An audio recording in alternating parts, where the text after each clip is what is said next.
दर्शन करना बहुत जरूरी है, अनिवार्य है, लेकिन शिव जी के दर्शन करना अनिवार्य नहीं है। शिव का केवल शिखर का दर्शन हो जाए तो समझ लेना कि जीवन धन्य है। शिखर दर्शनम सर्व पाप नाशनम, ये गरुड़ पुराण के 7वें अंश में लिखा है। कौन सा शिखर होना? कौन सा शिखर? शिव का शिखर। देखो उसमें तो इतना कुछ वर्णन किया गया है। कोई मर जाता है उसकी अर्थी लेके जाते हैं, चाहे उसने जीवन में कितना ही पाप किया हो, अगर शिव जी का शिखर और शिखर की जो छाया पड़ती है, अगर किसी अर्थी को ले जाया जा रहा है और उस अर्थी के ऊपर यदि शिव मंदिर के शिखर की छाया अगर उस अर्थी के ऊपर ले जाते हुए पड़ती है, उस अर्थी को वो छाया छू लेती है, तो उसका वापस से कभी जन्म नहीं होता। ये गरुड़ पुराण के 7वें अंश में लिखा है। ये शिव की महिमा है।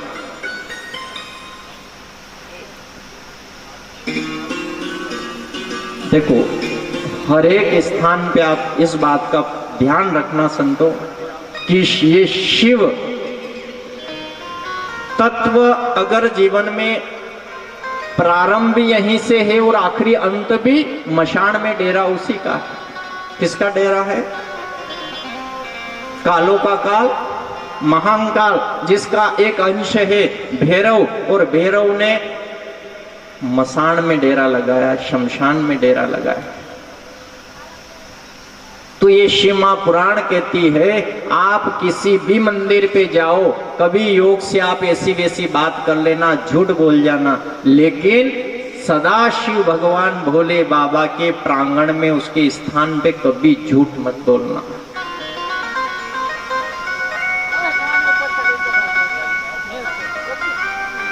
अच्छा सब तरफ आप ध्यान से सुनना। जीवन में ये क्या है? बोलो हुक्म क्या है? नारियल, श्रीफल बोलते हैं इसको।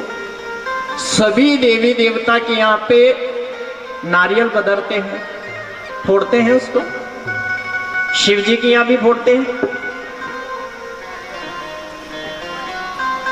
शिव के यहाँ पे पूरा श्रीफल चढ़ता है। इसकी महिमा तो इतनी कही है कि आप जीवन में अगर घर से चावल लेके आते हो तो चावल भी अगर कटा हुआ होगा, आपने अगर चढ़ा दिया तो शिव के ऊपर अगर चढ़ा दिया तो आपको पाप लगेगा। कटी हुई कोई चीज नहीं चढ़ती। आप 101 बिलपत्र मत चढ़ाओ, एक बिलपत्रम शिवम अर्पणम, एक चढ़ाओ, लेकिन उसका भी कोई एक भाग भी कटा हुआ नहीं होना। एक पत्ता चढ़ाना पर वो पूर्ण होना चाहिए।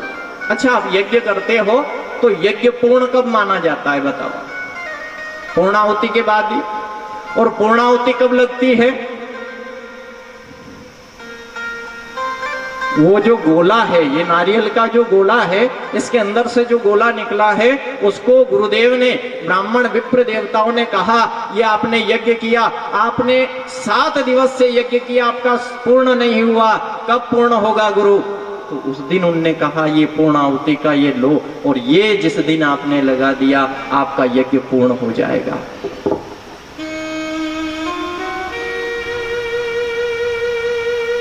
पूर्ण आहुति में जो खोपरे को आपने यज्ञ के अंदर पूर्ण आहुति के लिए समर्पित किया, अग्नि को समर्पित किया, वो आप यज्ञ का ध्यान रखना। यज्ञ आप सब कराते हो तो यज्ञ का जो खोपरा, जो गोला आपने रखा है, घी से भरा है, आपने उसमें शक्कर डाली है, 5 प्रकार के तत्व उस गोले के अंदर डाल दिए और महादेव का ध्यान करने के आपने पूर्णाहुति लगा दी। वो जल जाएगा, राख बन जाएगा। तो कथा भस्म से शुरू हुई।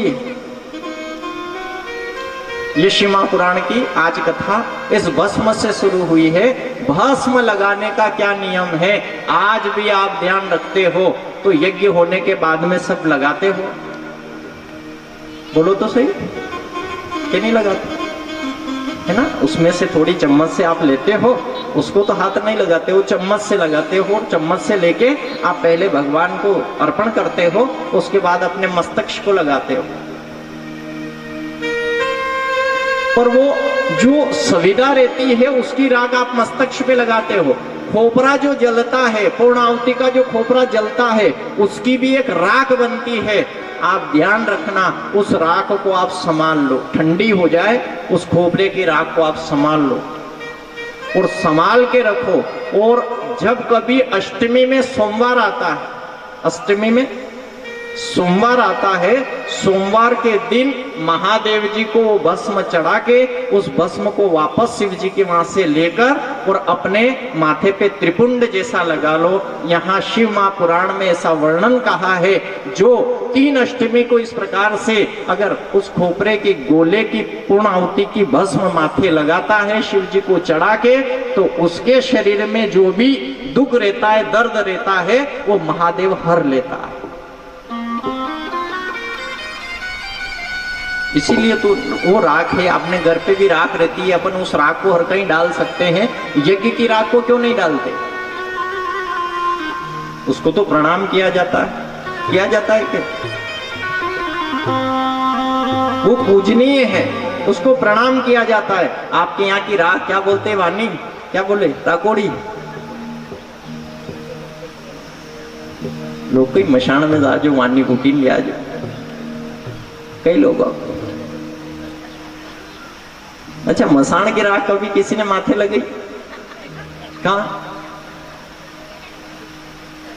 कभी लगाओ, कभी मजा है। क्या वो कोई कह दे सब भूत दूर हो जाए? है? मसाण में भी राख है, घर में भी राख है, यज्ञ की भी राख है, वहां भी भस्म है, चूल्हे में भस्म है, मसाण में भी भस्म है। कौन सी भस्म कहाँ काम करेगी, ये विचार मानव को करना है, मनुष्य को करना है। भोले बाबा के चरणों में प्रार्थना करें। बोलिए श्री भोलेनाथ की जय हो। आज मेरे भोले का सारा जगत दीवाना है, हे आज मेरे शंभू का। सभी गाए।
आज मेरे भोले का, आज मेरे भोले का, हो आज मेरे शंभू का, आज मेरे शंभू का, सारा जगत दीवाना है, सारा जगत दीवाना है, वो बिना मांगे दे देता। संतो ऐसी कथा आ रही है, बिना मांगे किस किस को क्या दिया, ये कथा शुरू होने वाली है। महादेव ने क्या दिया? वो बिना मांगे सब कुछ तू अपने भक्तों को दे देता हो, बिना मांगे भक्तों को सब कुछ देता है। बिना मांगे सबको तो अपने भक्तों को दे देता। बिना मांगे सबको तो अपने भक्तों को देते वो सच्चे मन की भक्ति का, वो सच्चे मन की भक्ति का सब भगत दीवाना है।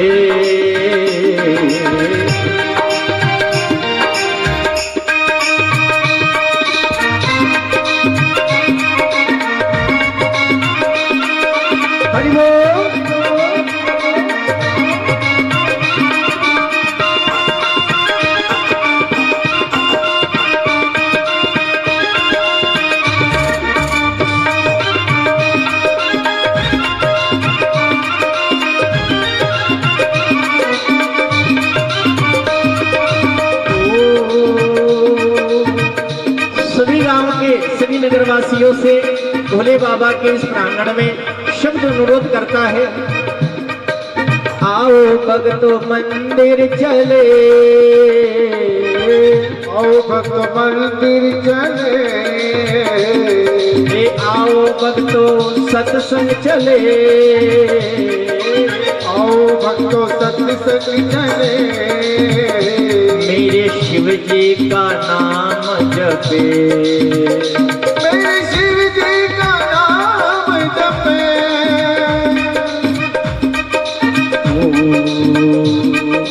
सच्ची भक्ति कोई, हरिओ सच्ची भक्ति कोई बोला स्वीकार करता है, सच्ची भक्ति तोला स्वीकार करता है।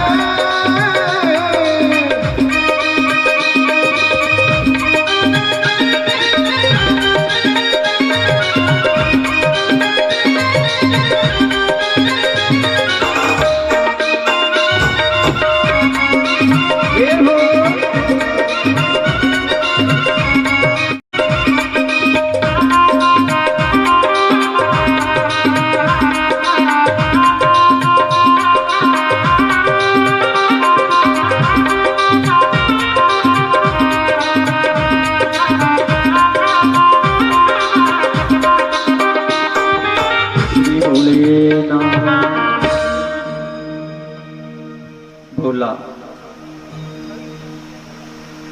बाबा भोलानाथ है हमारा तुम्हारा, हमारा तुम्हारा। सच्चे भक्ति की शिव महापुराण की कथा कहती है संतों कि ये एक ऐसा भोला है, आपने कहीं कोई ऐसे व्याख्यांश पढ़े होंगे, चोरी करने वाला चोर मंदिर में चोरी करने आया, भोले बाबा ने उसको भी कुबेर का खजाना दे दिया। अब इससे बढ़कर क्या दे। अच्छा, भस्मासुर की कथा आपने सुनी? भस्मासुर को क्या दिया? भस्मासुर को भस्म होने का कड़ा प्रदान कर दिया देवातिदेव महादेव ने। भस्मासुर ने कहा, हे महादेव मुझे ऐसा वरदान दो, ये कड़ा जिस हाथ में मैंने पहना है, मेरा हाथ जिसके माथे रखूं वो जल के भस्म हो जाए। कुछ नहीं सोचे वो, आगे पीछे कुछ नहीं, जो मांगे सो दे, भस्म होने का वरदान दे दिया। और संतो वही भस्मासुर दौड़ा और दौड़ के शिव जी के माथे हाथ रखने चला, उसी समय देवातिदेव महादेव भाग गए, विष्णु जी के पास गए, विष्णु जी से कहा, विष्णु जी ने कहा क्या बात है, भस्मासुर भस्म कर देगा। किसने दिया वरदान? मैंने ही दिया। विष्णु जी भी भाग गए, ब्रह्मा जी के पास गए, ब्रह्मा जी ब्रह्मा जी से कहा। ब्रह्मा जी ने कहा ये तो बहुत गलत किया, भस्मासुर आ रहा है। ब्रह्मा विष्णु शिव तीनों भागे और सभी देवी देवता को पता लगा। सभी देवी देवता अपने अपने कंदराओं में भाग गए। संतो तब तो भगवान देवातिदेव महादेव ने इशारा किया नारायण को, नारायण मैं उपाय बताऊं, ऐसे ही मृत्यु को प्राप्त होगा। बताइए भोले बाबा, ये आप ही की माया है, कैसे इसका उद्धार हो। तो भोले बाबा ने नारायण को एक सुंदर स्त्री का रूप बनाने को कहा। सुंदर स्त्री का रूप बना के भस्मासुर के सामने जाने को कहा और कहा। नारायण ने सुंदर सा वस्त्र धारण किया, सुंदर का स्वरूप बनाया और भस्मासुर के सामने गए। भस्मासुर मुझसे विवाह करोगे? भस्मासुर बड़ा प्रसन्न हो गया। उसने कहा हाँ मैं तुमसे विवाह करूंगा। तो उसने कहा एक शर्त है, विवाह तो तुमसे करूं लेकिन तुम्हें नाचना आता है कि नहीं? अब वो तो रहा, वो तो ठहरा भस्मासुर, वो कहाँ नाचे। भगवान नारायण नारी का स्वरूप है और उस नारायण ने भस्मासुर से कहा मैं तुझसे विवाह करूं पर नाचना आता है कि नहीं? उसने कहा नाचना तो नहीं आता, कि मैं सिखाऊं पहले, मैं जैसा करूं वैसा तुम अगर नाच लोगे तो मैं तुमसे विवाह कर लूंगा। भगवान नारायण ने एक हाथ ऐसा किया, उसने भी ऐसा किया। दूसरा हाथ ऐसे किया तो उसने भी ऐसा किया। नारायण ने दोनों हाथ ऊंचे किए तो भस्मासुर ने भी दोनों हाथ ऊंचे किए। नारायण ने एक हाथ लंबा किया, दूसरा हाथ माथे पे रखा तो उसने भी एक हाथ लंबा किया, दूसरा माथे पे रखा, वो भस्म हो गया। तेरा तुझको अर्पण क्या लागे मैं। ये कड़ा तेरा था और भस्म भी तुझे ही करना था, तेरा तुझको अर्पण कर दिया, क्या लागे मेरा काम पूरा हो गया। संतो महादेव देवातिदेव महादेव के पावन चरित्र में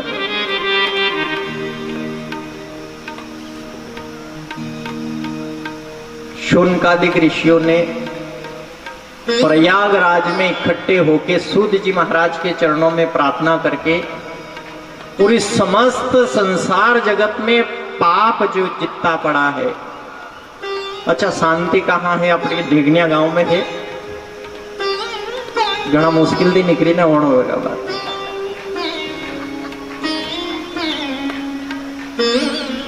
एक क्षण का भी शांति नहीं, घर में सोवो तो नींद नहीं आ रही, पंखे में बैठो तो भी बैठा नहीं जा रहा है, खेत में जाओ तो घर पे आने की इच्छा, कथा में जाओ तो इधर उधर सोच ही सोच की इंसान बस लक्ष्य जीवन का कुछ पता नहीं चल रहा है कि ये हो क्या रहा है। एक बात बताए आपको, सत्य देखो, सत्य घटना है जीवन की कि सच्ची शांति इस संसार में केवल लोग कहते हैं कि मशान में थोड़ी देर मौन रहो। हमारे साथ क्या कहते हैं? नियम है कि नहीं? 2 मिनट का रहता है ना, मौन रहते हैं कि नहीं? उस आत्मा की शांति के लिए प्रार्थना करो तो सुख शांति कहां मिलेगी? वहां मिलेगी भाई, और जीवन में कहीं शांति नहीं मिलने वाली। न तो घर पे शांति है, न मंदसौर में शांति है, न रतलाम में, न इंदौर में, इस दुनिया के किसी कोने में सुख है न शांति है। सुख शांति है तो अपने ढिगनिया में क्या है जी? वो भी ज्यादा देर की नहीं है, 2-5 दिन की। कितने दिन की? और तो बाकी भाग रहा है इंसान, भागता ही जा रहा है। एक काम नहीं हुआ ने 3 काम सोच के बैठ रहा, बस खाली एक काम और भी जा, बस यो और भी जा, बस यो और भी जा। यो वेता वेता में भगवान की देगा चल ये और भी जा मसान में। संतो ध्यान देना, सूनक 88,000 ऋषि मुनि सूत जी के चरणों में बैठे और उनने यही पाया कि हे गुरुदेव, इस संपूर्ण जगत में, इस संपूर्ण जगत की आभा में कहीं न तो सुख है न कहीं शांति है। दौड़ रहा है इंसान, कुछ पता नहीं चल रहा है कि जीवन में वो क्या लेने आया। अच्छा एक बात बताए, कभी कोई के कहने से इंसान कभी यहाँ महादेव जी के यहाँ जल चढ़ाने आता है तो यहाँ भी जीव नहीं लगता उसका।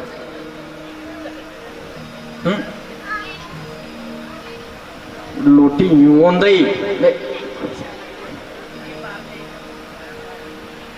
अच्छा ये शिव महापुराण में लिखा है संतो, जो शिव मंदिर में जो आते हैं, शिव चौखट पे जो आता है, शिव चौखट पे जल कैसे चढ़े। अच्छा जल चढ़ाने का नियम किस किसने ले रखा है? बहुत सारे आपके डिगनिया में जल चढ़ाते हैं। सबसे पहले जल कहां चढ़े तो ध्यान से सुनना, ये शिव महापुराण के तृतीय संहिता में वर्णन किया गया है कि शिव महापुराण के इस वर्णन में शिव के और पार्वती की कितनी संतान है? 13। कितनी संतान? 13 संतान। बहुत बड़ा परिवार है महादेव जी का। इसमें विशेष जो पंच स्वरूप यहाँ शिव परिवार कहा है, इसमें शिवलिंग है, नंदीश्वर है, मैया पार्वती है, गणपति है, कार्तिक है। पर आप ध्यान से सुनना, शिव महापुराण में वर्णन किया गया है कि शिवलिंग जहां स्थापित है उसी स्थान में इसका पूरा परिवार 13 बच्चे तक यहीं पे विराजमान रहते हैं। पर एक शास्त्र की मर्यादा के अनुरूप अपनों ने वहां पे गजानन जी भी बिठाए, कार्तिकेय बिठाए, मैया बिठाई।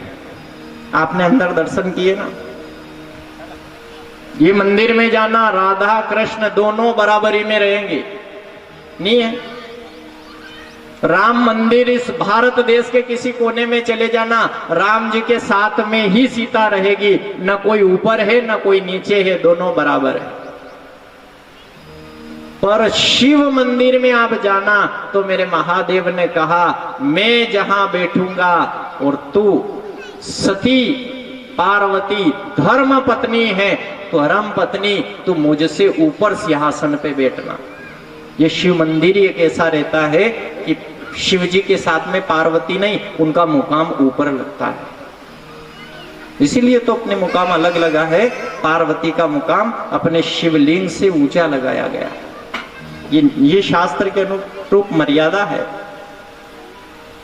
तो आप जल चढ़ाते हो तो डायरेक्ट शिवलिंग के ऊपर जल चढ़ा के आते हो कि और कोई के पहले माता जी को चढ़ाते हो?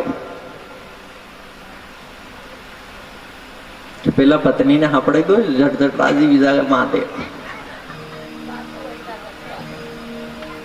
देखो विधान को आप सुनना, महादेव जी के यहाँ पे अपन जल चढ़ाने आते हैं तो सबसे पहले ये शिवलिंग के जो कटी भाग हो, जो अपने जहां पे शिवलिंग जिसमें रखा है वो क्या है? मैया की गोद है, पार्वती मैया की गोद। उसके वामांग में, उसके वहां पे एक नाली बनी हुई है ऐसे, तो सीधे भाग इस और गणपति है, एक मोटी सी लाइन है, इधर गजानन जी है, इस लाइन में कार्तिकेय है, कार्तिकेय के साथ में उनके 5 भाई है। संतो ध्यान देना, यहां बीच में जो एक छोटी सी लाइन है उसमें एक अशोक सुंदरी जो सबसे छोटी बहन है, सबसे छोटी शिव जी की जो पुत्री है उसका स्थान है।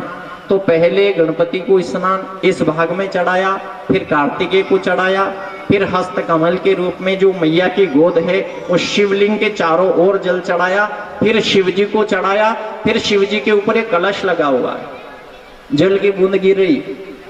अच्छा आपके यहाँ लगा है कि नहीं? कुंभ रखा हुआ है, किसका? तांबे का। हाँ, इसके वर्णन में ताम्र कुंभ भी नहीं लगता है, पर जो लगा हुआ है तो इसमें जो पानी है इसके अंदर 5 पुत्रियों का समावेश शिव महापुराण में किया है। इसका पूरा परिवार ये शिवलिंग के आसपास बसा हुआ है। ये किसी विशेष कामना के लिए ये काम किया जाता है। पहले जल कहाँ चढ़ाए ने अपने सबके किसी के भी जल्दी हो डिगनिया वासियों के तो अपने